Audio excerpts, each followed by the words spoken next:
Penyebaran pandemi COVID-19 hingga saat ini belum mampu dibendung secara maksimal. Obat paling ampuh melawan virus corona adalah disiplin terapkan prokes 3M, yaitu memakai masker, rajin mencuci tangan, dan menjaga jarak. 9 bulan masa pandemi COVID-19 telah banyak memakan korban dan tidak bisa dipastikan kapan akan berakhir. Perkembangan kasus COVID-19 sangat fluktuatif. Bulan lalu kasus COVID-19 sempat mengalami penurunan, namun akhir-akhir ini kembali mengalami peningkatan. Hal ini sangat berkaitan dengan pola pergerakan di masyarakat yang mulai abai dengan protokol kesehatan COVID-19.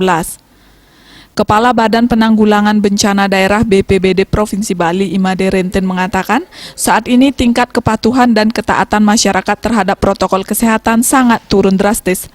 Sambil menunggu vaksin di masa pandemi COVID-19, obat yang paling baik saat ini adalah patuh dan taati protokol kesehatan 3M, yaitu memakai masker, mencuci tangan, dan menjaga jarak.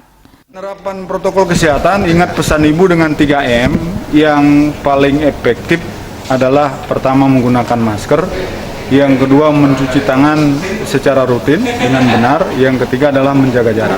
Tetapi ketika kita ingin melihat kondisi existing, kondisi realita yang ada di tengah masyarakat, kan kenyataannya tidak seperti itu. Lebih-lebih diperparah kondisi terakhir, penurunan terhadap kepatuhan dan ketaatan terhadap penerapan protokol kesehatan 3M tadi itu, penurunannya sangat signifikan, 20% penurunan. Awalnya 95% tingkat ketaatan dan kepatuhan masyarakat menggunakan masker, satu contoh. Sekarang terakhir hanya tinggal 75%, kurang lebih 20% terjadi penurunan.